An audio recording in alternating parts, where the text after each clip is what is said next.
Pernahkah kamu merasa stres karena hal-hal yang sebenarnya tidak bisa kamu kendalikan?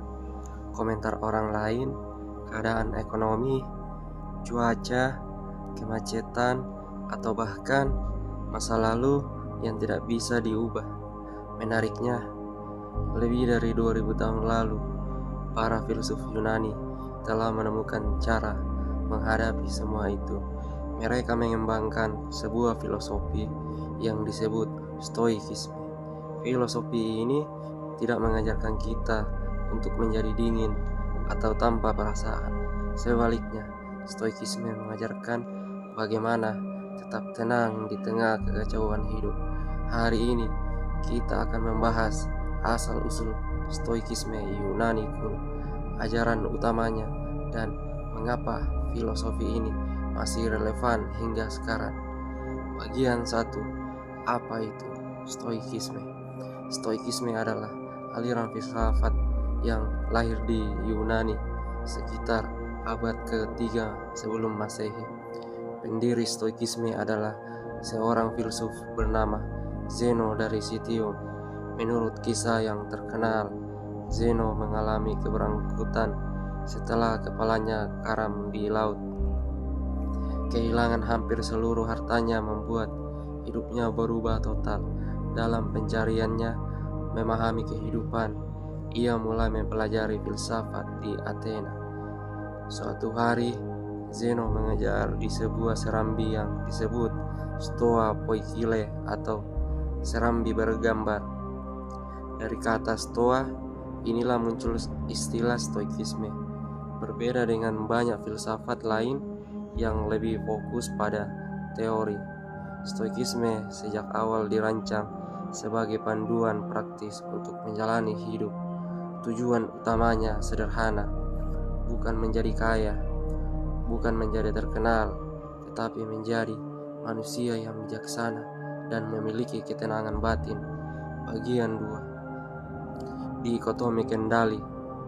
Salah satu konsep paling terkenal dalam Stoikisme adalah dikotomi kendali. Prinsip ini kemudian dijelaskan secara mendalam oleh Epictetus.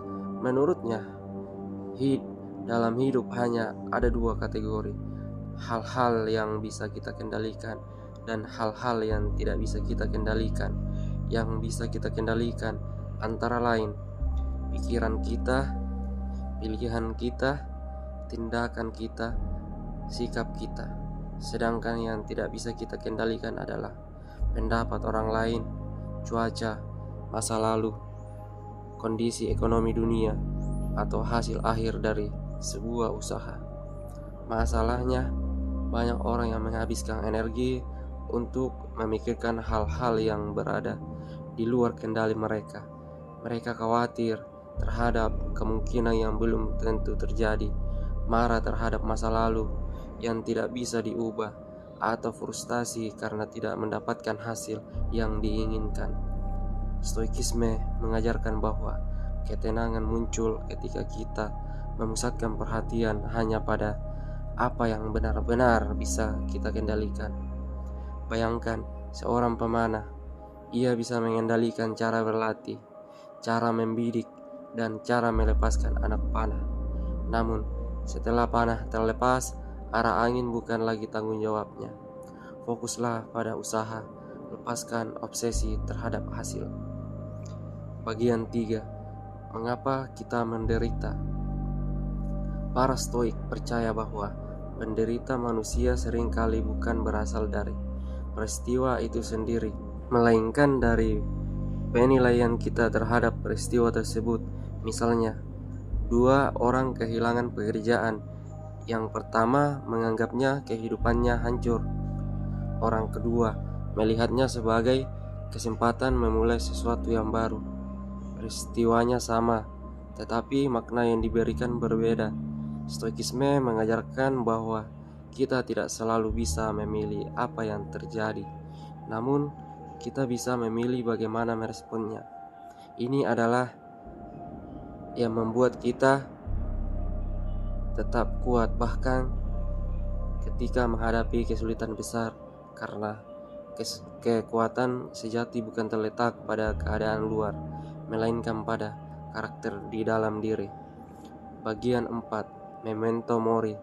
Ada satu konsep stoik yang terdengar suram tetapi sebenarnya sangat membebaskan, yaitu memento mori. Artinya, ingatlah bahwa kamu akan mati. Bagi banyak orang, kematian adalah topik yang menakutkan. Namun, para stoik melihatnya secara berbeda. Mengingat kematian membuat kita lebih menghargai hidup.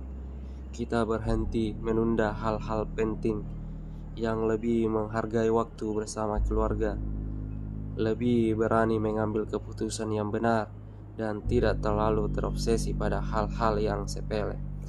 Jika hidup ini terbatas, maka setiap hari menjadi sesuatu yang berharga. Memento Mori bukan tentang pesimisme, melainkan tentang kesadaran bahwa waktu adalah aset paling berharga yang kita miliki. Bagian 5. Tokoh-tokoh besar stoikisme. Selain Zeno, ada beberapa tokoh penting yang membantu menyebarkan stoikisme. Pertama adalah Seneca.